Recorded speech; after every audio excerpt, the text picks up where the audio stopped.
জ্যাবরা মাছের ব্রিডিং করার সঠিক সময় কোনটা সেটাই জানাবো বন্ধুরা আজকের এই ভিডিওর মাধ্যমে। বন্ধুরা, আগের দিনের ভিডিওতে আমি দেখিয়েছিলাম যে সন্ধেবেলার পরে জ্যাবরা মাছের ব্রিডিং করানো সম্ভব হয় কিনা, আর আজকের ভিডিওতে আপনাদের জানাবো যে সেই জ্যাবরা মাছের ব্রিডিং করার আসল সময় ঠিক কোনটা।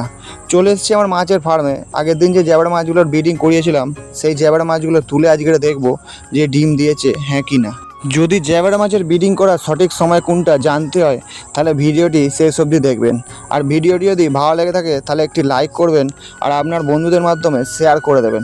তাহলে কী হবে, আপনার বন্ধুরাও জানতে পারবে যে জ্যাবরা মাছের ব্রিডিং করার সঠিক সময় কোনটা।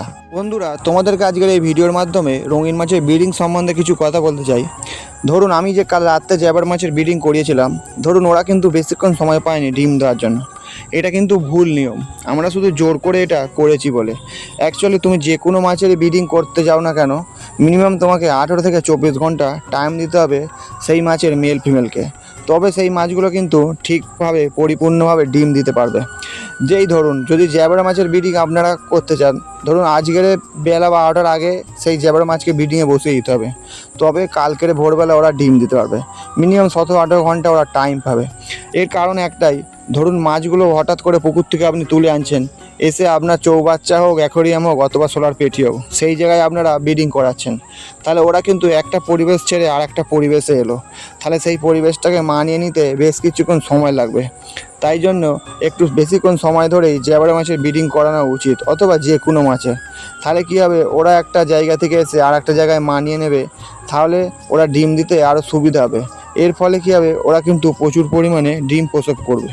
বন্ধুরা, বর্তমান সময়ে জ্যাবরা মাছ কিন্তু এখনও ভালোভাবে ডিম দিচ্ছে না, তার কারণ এখনও ঠিকমতোভাবে প্রত্যেকটা মাছের পেটে ডিম এসে পৌঁছায়নি। আমরা হয়তো মাঝে সাঝে জ্যাবরা মাছের ব্রিডিং করে দেখিয়েছি আগের ভিডিওতে, আরও এইবার করলাম। জানি না আজকের ডিম দিয়েছে হ্যাঁ কি না, আগেতেও কিন্তু ডিম দেয়নি। তো যাই হোক, হাল ছাড়লে হবে না। কিন্তু জ্যাবরা মাছের ব্রিডিংয়ের আগে তোমরা কিন্তু একটা কাজ অবশ্যই করবেন, নেটের মধ্যে জ্যাবরা মাছ মেল আর ফিমেল সবসময় আলাদা রাখার চেষ্টা করবেন। তাহলে কী হবে, ফিমেল মাছের পেটে ডিম এলে মেল মাছ কিন্তু নেটের মধ্যে ব্রিডিং করে ফিমেল মাছের পেটে থেকে কিন্তু ডিম খসে দিতে পারবে না।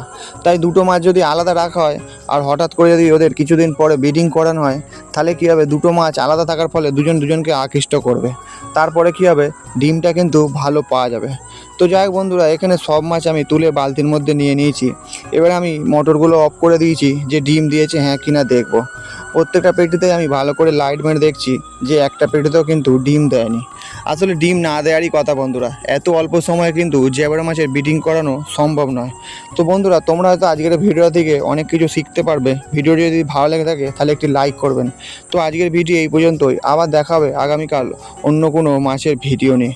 আর আপনাদের মাছ সম্বন্ধে যদি কোনো কিছু জানার থাকে তাহলে কমেন্ট করবেন, আমি রিপ্লাইয়ের মাধ্যমে আপনাদের সব কিছু জানিয়ে দেবো।